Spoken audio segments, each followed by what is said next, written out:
Olá, meus amores, tudo bem com vocês? Sejam muito bem-vindos a mais uma aula de História. Na aula de hoje, nós vamos dar continuidade ao nosso tema de Idade Média. Até aqui nós já falamos sobre a formação dessa Idade Média, algumas características importantes. Falamos também sobre a atuação da Igreja, a importância da Igreja nesse imaginário das pessoas que viveram ali na Idade Média. Falamos também sobre a origem do feudalismo, o que é esse feudalismo, quais as características dessa sociedade feudal. Falamos então da agricultura de subsistência, falamos sobre a divisão da sociedade, mostrei algumas pirâmides sociais aqui para vocês, tá? Apesar de ter falado que essas pirâmides societárias, elas não demonstram total complexidade dessa sociedade medieval, mas ela aí nos dá um parâmetro, nos dá uma lógica do que seria, de como funcionaria essa sociedade, como ela estaria dividida.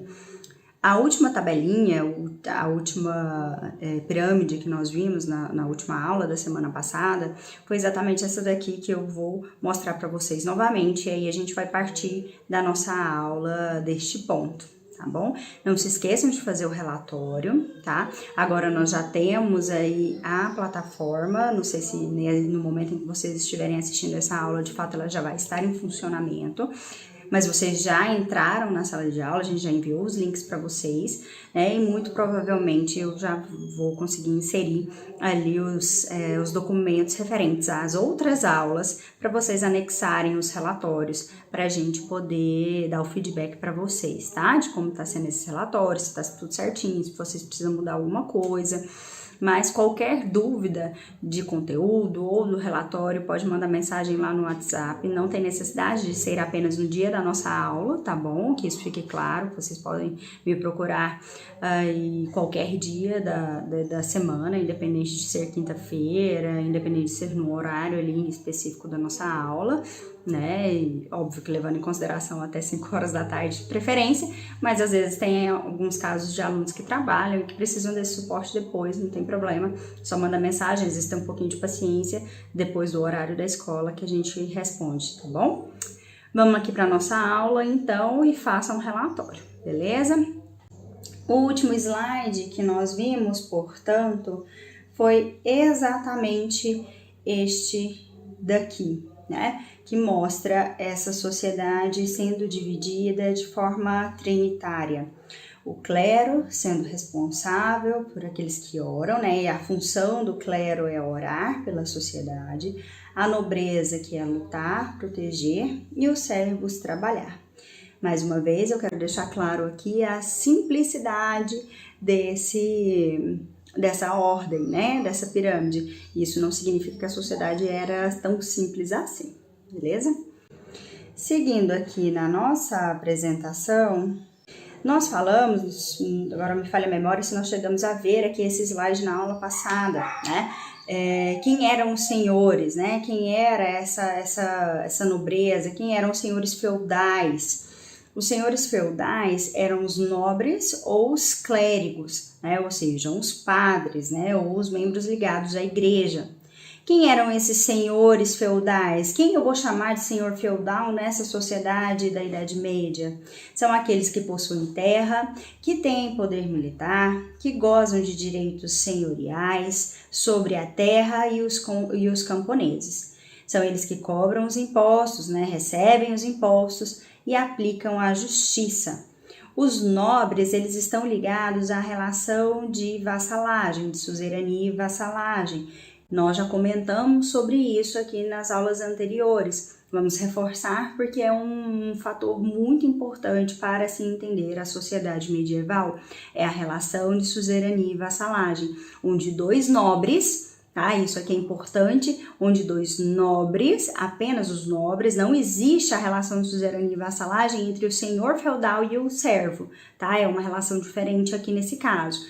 O senhor feudal faz essa relação de suzerania e vassalagem, então, apenas com o outro nobre, Dois nobres vão aqui em comum acordo estabelecer um acordo de fidelidade em que um vai proteger o outro em troca de um feudo. Esse feudo, como eu já disse para vocês, não necessariamente é a terra, né? Nós chamamos a terra nesse momento de feudo, mas o feudo é o pagamento, na verdade. E esse pagamento ele pode ser em formato de terra, ele pode ser em formato da pessoa vir morar no palácio, né? Pode ser feito de várias formas.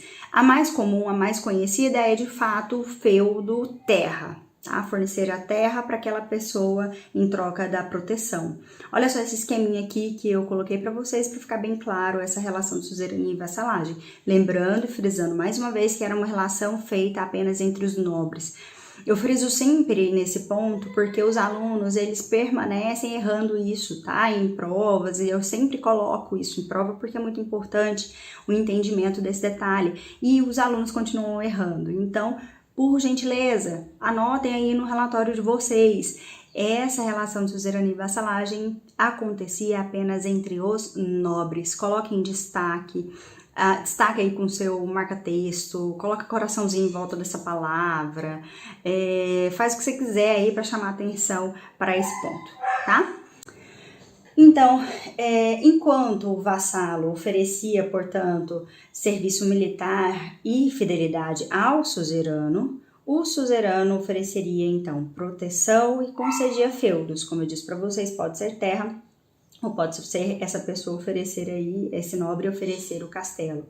Importante aqui pensar que um nobre, por exemplo, se eu faço, já dei esse exemplo aqui também em outros momentos, em outras aulas, mas vou dar de novo para a gente entender. Se eu, nobre, estabeleço um acordo de fidelidade, uma relação de suzerania e vassalagem com outro nobre, este outro nobre, que é o meu vassalo, né, vamos supor que eu seja o suzerano, eu é que vou oferecer o feudo para ele vai se tornar o meu vassalo. Nada impede que ele, o vassalo, se torne um suzerano de um outro nobre, tá? Ele pode fazer isso, e ele pode conceder feudo, ele pode conceder terra, ele pode conceder aí a moradia, tá? Isso faz com que, mais uma vez, se destaque uma característica da Idade Média, que é a fragmentação do poder, tá? A fragmentação e a descentralização do poder político, uma vez que eu tenho essa divisão aí territorial e tudo mais. E é interessante também colocar que o vassalo daquela pessoa, que no caso seria o meu vassalo, entenderam? Não é o meu vassalo. Ou seja, vou deixar claro aqui para vocês. Se eu estabeleço uma relação de suzerania e vassalagem com um outro nobre, eu sou o suzerano e ele é o vassalo.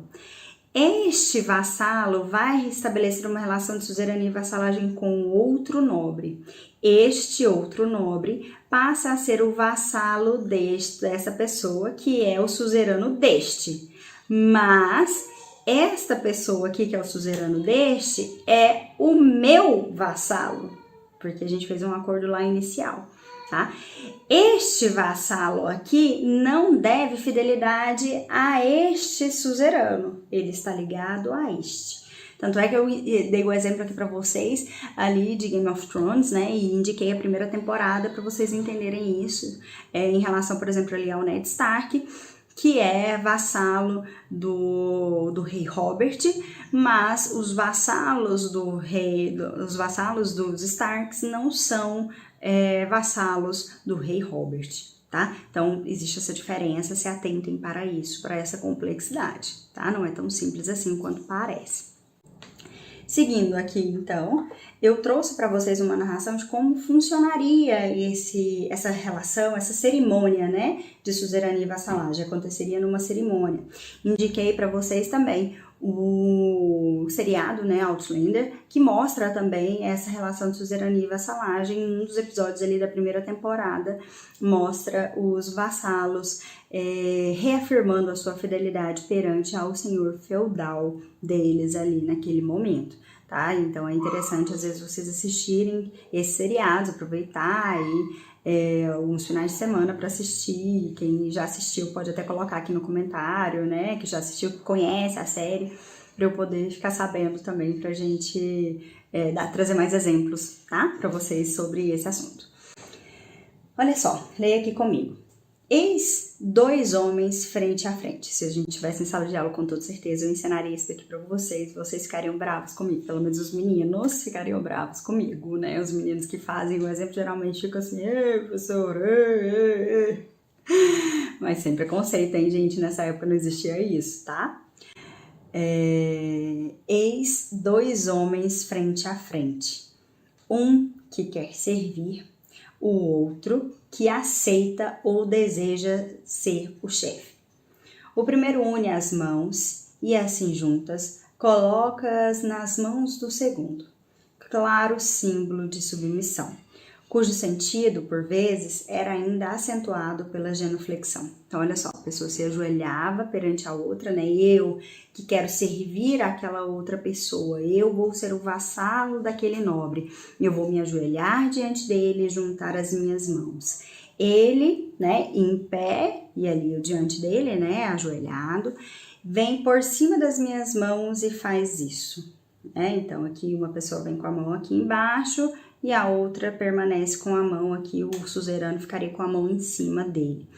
Isso simbolizaria um sinal de submissão, em que esse vassalo, né, a pessoa que está com a mãozinha junto aqui embaixo e ajoelhado, estaria demonstrando submissão àquele que seria o seu suzerano. Continuando, ao mesmo tempo, a personagem que oferece as mãos pronuncia algumas palavras, muito breves, pelas quais se reconhece o homem de quem está na sua frente.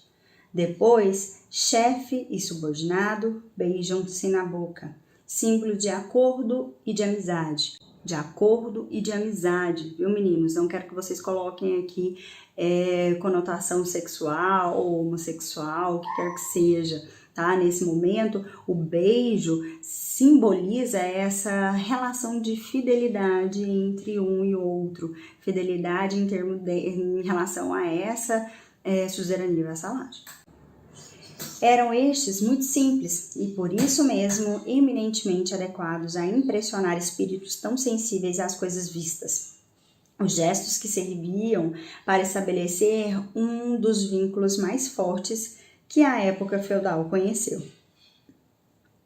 100 vezes descrita ou mencionada nos textos, reproduzidas em selos, em miniaturas, em baixos relevos, a cerimônia chamava-se homenagem, em alemão Mannschaft, para designar o superior que ela criava.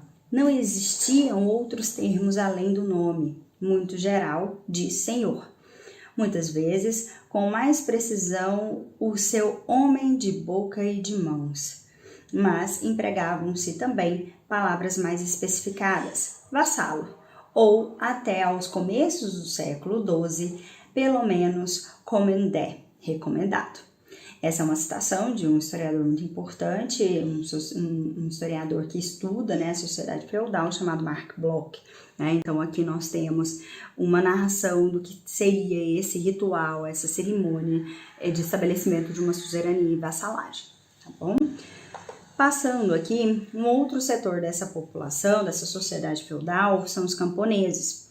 Os camponeses eram servos e eram aquelas pessoas livres. Os servos, como eu já disse para vocês, muito cuidado para vocês não confundirem com escravos, tá? Servo é diferente de escravo. O escravo é uma propriedade, o servo não é. O servo ele está numa relação de dependência ali, né? Uma relação de troca, de benefícios. O escravo não tem isso. Ele é uma propriedade e está ligado, ele é de uma outra pessoa. Quais eram suas funções? Eles trabalhavam nas terras, estavam sujeitos a obrigações, ou seja, a impostos, perante os seus senhores, pagamento de renda, corveias e banalidades. Esses aqui são os nomes de alguns impostos que daqui a pouco nós vamos ver. Pagamentos de impostos e multas. Estes estão sobre a dependência dos senhores, então os servos eles estão ligados aos senhores feudais, eles devem ali esses impostos, ao senhor feudal, e o senhor feudal protegeria esses servos ali de uma certa forma, daquele território, daquele período perigoso que é a Idade Média. Olha só aqui quais seriam essas obrigações que esses servos teriam que pagar. Aqui eu trouxe alguns exemplos para vocês. Importantíssimo vocês anotarem isso daqui e saberem diferenciar um imposto do outro, tá bom? Corveia é o trabalho gratuito do servo na agricultura, né, nas construções, como por exemplo pontes, fortificações, todas as vezes que tinha que fazer construções, quem tinha que fazer eram servos por meio aí dessa corveia, né? Como a moeda naquele período tinha uma pequeníssima circulação, o pagamento desses impostos era sobre produto ou mão de obra, tá? As banalidades é o imposto pago pela utilização da infraestrutura no feudo, né? Porque o servo não tinha condições de ter um moinho, de ter uma ferramenta para poder praticar sua agricultura. Então ele tinha que utilizar as ferramentas do senhor feudal. E aí ele tinha que pagar, obviamente, o aluguel, né? Uma espécie de aluguel dessas ferramentas, dessa estrutura, dessa infraestrutura oferecida pelo senhor feudal. Então, esse era o imposto das banalidades, imposto pago pela utilização da infraestrutura do feudo, como por exemplo moinho, forno, celeiro. A talha, que é a porcentagem, quase sempre a metade, né, do que ele produziu, entregue ao senhor pela produção no manso servil. Daqui a pouco nós vamos ver o que é manso servil, né, o território dentro do feudo especificamente destinado para os servos cultivarem. A mão morta, que é o imposto pago pela morte do chefe da família, se caso continuassem utilizando as terras. Então, se eu sou o chefe da família e eu morri, a minha família tem que decidir se ela quer permanecer ali. Se ela quiser permanecer ali, ela tem que pagar um imposto para ela permanecer lá, tá? Captação, imposto anual pago individualmente ao senhor feudal. Então, por pessoa, não é por família, vai pagar um imposto anual por estar ali na terra do senhor feudal e usufruir da sua terra, né, enfim, da sua proteção. Os serviços também eram obrigados a prestar, os servos, né, perdão, também eram obrigados a prestar serviço militar em caso de guerras e dar hospitalidade ao senhor. Então, se o senhor feudal estivesse passando por ali e ele resolvesse entrar na sua casa ou na sua venda, ou o que quer que seja, você era obrigado a recebê-lo com a sua melhor, com o seu melhor, como é que fala, gente? Você teria que ser o melhor anfitrião do mundo, né? Oferecer a sua melhor cerveja, oferecer a sua melhor cama, oferecer a sua melhor cadeira, enfim.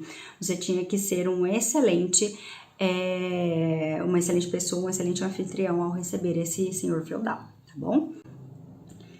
Seguindo aqui, então, como que esse feudo era organizado, né? Eu já disse para vocês que a base da economia era agrícola, né? Autossuficiente, ou seja, de subsistência, produzia-se para a sua própria sobrevivência, e mais, né, o adicional em termos de pagamento, né, desses impostos. Não existia nem comércio e moeda, mais ou menos, né? Assim, ali na Europa Ocidental não existia isso, né? A moeda ela vai desaparecendo, como eu disse para vocês, aos poucos, e eles não têm esse costume durante esse período da Idade Média. Mais para frente, na Baixa Idade Média, a gente vai ver que isso vai ressurgir, né? Que isso vai voltar a ser um hábito dessa sociedade. A unidade básica era o feudo, né? Como eu disse para vocês, o feudo é o benefício, pode ser a terra, pode ser o trabalho do nobre ali no castelo do senhor feudal, enfim. Mas a terra, o feudo, né, era dividido em três mansos, em três pedaços de terra. Manso senhorial, onde estaria o castelo e as melhores terras. O manso servil, onde estaria localizada as terras arrendadas, né, ou seja, os lotes, as glebas ou tenências, era nada mais, nada menos do que os pedaços de terras que seriam divididos para esses servos, para eles poderem morar, para eles poderem cultivar, tá, usufruir ali daquele território. Então, esse era o manso servil, está destinado aos servos, tá? Eram divididos em lotes, em pedaços menores para esses servos. Pode ser chamado de lotes, pode ser chamado de glebas ou ainda de tenências, tá bom? O manso comunal, que era o pedaço de terra destinado a todos, né, de uso comum, onde existia ali nesse manso comunal os bosques e os pastos. Olha aqui um desenho para vocês imaginarem mais ou menos como seria a divisão desse feudo. Óbvio que se eu tivesse aí, se a gente tivesse aula presencial, ia desenhar isso aqui para vocês e ia sair muito melhor do que esse desenho aqui, eu tenho certeza. Mas, como nós não estamos presencial, vamos nos contentar com esse desenho ruim aqui, né? Porque o meu com certeza ficaria melhor. O manso senhorial, ali então está localizado o castelo, as melhores terras, que seriam destinadas para o próprio senhor feudal, e seriam os servos que trabalhariam ali alguns dias da semana para cultivar essas terras. O manso servil, como eu disse, destinado aos servos, divididos em lotes, glebas ou tenências. E aqui o manso comunal, onde teria aí, esse de uso comum, né, os pastos, bosques, enfim. A economia feudal, né? Nós já falamos aqui que por várias vezes que é uma economia agrária de subsistência, mas existem algumas outras características que a gente precisa saber também, né? Não era apenas isso, o que acontecia por fora. Basicamente, uma economia agrária e de subsistência. As aldeias eram autossuficientes, ou seja, produziam quase tudo de que necessitavam. No entanto, o comércio e o artesanato não desapareceram, como eu disse para vocês, eles vão minguando, né? Eles vão diminuindo e ficando cada vez mais difíceis, né? Tanto o comércio quanto o artesanato, mas ele existia ainda, tá? Em pequena quantidade, mas existia. O comércio era escasso e praticado principalmente através do escambo, ou seja, de troca, né? Por exemplo, troca o saco de trigo por um saco de carne, né? Por uma porção de carne. Isso aqui é escambo, a troca de mercadorias. Você utiliza, então, ao invés de comprar o produto com a moeda, você vai comprar o produto com outro produto. Tá? O artesanato, né? A maioria dos artesãos produzia seus produtos para consumo dos senhores feudais, como, por exemplo, roupas, né? Espadas, enfim. E em bem menor escala para os camponeses, os quais adquiriam através do escambo. Vale destacar que, a partir do século XI, amplia-se a produção artesanal com o avanço do comércio e do uso do dinheiro. Como eu disse para vocês, ali na Baixa Idade Média a gente tem um retorno desse comércio com mais intensidade, um retorno do uso do dinheiro, com algumas características que vão acontecer, que nós vamos vendo aqui à medida que nós formos avançando nesse conteúdo da Idade Média, beleza? O escambo, como eu disse para vocês, é a troca de mercadorias e serviços, né, sem fazer o uso do dinheiro. Eu disse para vocês que no feudalismo vão acontecer diversas transformações, diversos avanços tecnológicos, né, que foram inclusive desconsiderados pelos iluministas lá na frente, mas que são importantes para nós. São eles aqui. A partir do século X, inovações nas técnicas agrícolas e no emprego da energia possibilitaram o aumento da produção de alimentos e o crescimento populacional, transformando o feudalismo europeu. Uma das transformações foi o arado de ferro. Antes eles usavam ali as pessoas que aravam, né? Ou seja, que faziam um espaçozinho ali para se colocar a semente, preparavam essa terra para o plantio. Eram pessoas que faziam isso com as suas enxadas, então era um processo bem mais demorado, rendia pouco, né, o tempo. Com o arado de ferro, vou colocar aqui para vocês uma imagem desse arado de ferro. E aí o cavalo vai puxar, né, esse arado para facilitar. Então você consegue fazer vários buraquinhos, consegue preparar a terra numa escala muito maior, de uma proporção muito maior. Então você acelera a sua produção e automaticamente aumenta a sua produção também, tá bom? Então o arado de ferro substitui o arado de madeira, que era mais, né, o arado de ferro é mais resistente, mais pesado, era possível arar mais fundo, né, cavar esses buraquinhos mais fundos, permitindo aí que solos mais difíceis fossem trabalhados, aumentando assim a quantidade de terras disponíveis para o plantio. O uso do cavalo para puxar o arado, como eu disse para vocês, né, com o novo sistema de correias foi possível utilizar o cavalo, mais ágil que o boi, aumentando as áreas cultivadas, e vai se aprimorar também e difundir os moinhos acionados por rodas d'água ou por cataventos, moendo o trigo com mais rapidez e eficiência. Então, ao invés das pessoas ficarem ali girando para poder moer a semente, moer o grão, né, enfim, produzido, né, que seja do trigo, cevada ou o que quer que fosse, a roda d'água ou o catavento ligado a esse moinho poderia ter uma força bem maior e agilizando então e aumentando a produção. tá? Isso tudo aqui acontece dentro dessa Idade Média, então nós já conseguimos perceber aqui esses avanços tecnológicos que dá pra gente cair por terra, né, derrubar essa teoria de que na Idade Média existia foi apenas um período de trevas, como a gente comentou lá na primeira aula sobre o assunto, tá bom? Seguindo, uma outra transformação que vai ser muito importante, que inclusive muitas vezes é utilizada até hoje na agricultura, é a rotação de culturas, né? Ou seja, eles dividem as terras em 3 partes e vão dividir o plantio nessas 3 partes. Uma parte dessa terra, vamos supor, eu vou plantar trigo, na outra eu vou plantar arroz e na outra eu vou deixar descansando, vou colocar o gado ali para pastar, né? E aí depois de um tempo eu vou fazer, né, depois da colheita eu faço a rotação desses territórios. Então onde estava plantando arroz vai ser a terra de descanso, né, onde o gado vai pastar. Onde estava se plantando trigo, vai plantar arroz. Onde estava descansando, vai plantar trigo. E assim sucessivamente. Isso se chama rotação de culturas, ainda muito utilizado na agricultura, tá?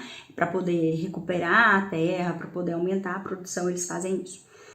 Então, dividindo a terra em 3 partes, enquanto 2 áreas forneciam produtos distintos, a terceira permanecia em descanso, né, sendo usada para pastagens. Além de diversificar a produção, a rotação evitava o esgotamento do solo e permitia sua adubação. Então aqui uma tabelinha para vocês entenderem, né? Por exemplo, no primeiro ano eu tenho a plantação de cevada num campo, no segundo campo eu tenho a plantação de trigo e no terceiro campo eu tenho o repouso. Já no segundo ano, né, após a colheita, onde estava plantando cevada vai se descansar a terra, onde estava plantando trigo vai se plantar cevada, e onde estava de repouso vai plantar trigo. No terceiro ano, após a colheita, onde estava em repouso agora vai plantar trigo, onde estava plantando cevada vai descansar, onde estava plantando trigo vai plantar cevada. Tá? Esse é o sistema de rotação de culturas, beleza? Seguindo aqui, a cultura medieval, né? Muitas vezes ao longo da nossa explicação a gente já foi falando um pouco sobre isso, né? Mas vamos destacar aqui algumas características importantes, né? Por exemplo, a simplicidade, a rusticidade dessa sociedade. Isso demonstra em muitos filmes, como por exemplo Robin Hood, é outro filme desse período que dá pra gente assistir para entender um pouco melhor essa sociedade. Dá, inclusive no filme Robin Hood, para identificar essa divisão dos mansos, né, que a gente acabou de falar. Manso servil, manso senhorial, tem algumas cenas ali que dá pra gente identificar dessa forma. A igreja estava com o controle cultural, principalmente com a existência desses mosteiros, em que eles tinham aí o domínio dessas principais obras, né, tinham o poder ali centralizado neles em relação a leitura, né, a capacidade, né, da leitura. É uma sociedade teocêntrica, ou seja, Deus está no centro do universo, portanto a igreja, né, demonstrando mais uma vez o poder da igreja nesse período. No século XII eu tenho o surgimento das cidades, o início ali de um renascimento comercial, né, então a partir de uma série de acontecimentos, como por exemplo das cruzadas, né, que nós vamos falar mais para frente, isso vai fazer com que esse comércio, essas rotas comerciais voltem a ficar ativas e o comércio volte a ser mais intenso na Baixa Idade Média. A arquitetura, né, durante a Alta Idade Média a gente fala que a arquitetura predominante era românica, onde predominava-se as construções maciças, pesadas, linhas simples, horizontalidade, né, como mostra aqui essa imagem, poucas janelas, a ideia de uma segurança e tranquilidade era a prioridade, né, e aqui então nós temos a imagem de uma construção, provavelmente uma igreja, representando a Alta Idade Média. Já aqui eu tenho uma construção da Baixa Idade Média, que é tem uma característica gótica, né? Que traz, teoricamente, uma leveza, uma graciosidade, uma verticalidade, né? Grandes janelas, vitrais, a rosácea, como mostra essa outra imagem, e buscando trazer luminosidade. Essa característica dessa arquitetura, meninos, e muito provavelmente vocês vão poder aprofundar melhor nisso nas aulas de arte, né? Acho que até vocês brincar, vocês já viram isso lá no primeiro ano. A arte gótica é uma arte extremamente imponente, né? As obras são extremamente altas, porque o objetivo era alcançar o céu mesmo. Vou deixar aqui para vocês uma imagem, por exemplo, da catedral lá de Colônia, né? Da Colléadon.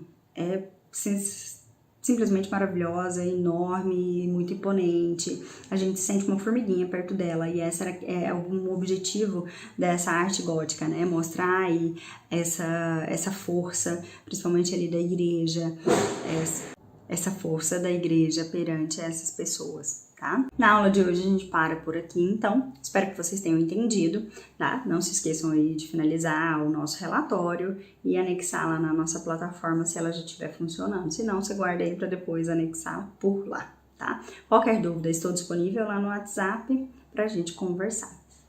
Grande beijo e até a próxima. Tchau, tchau.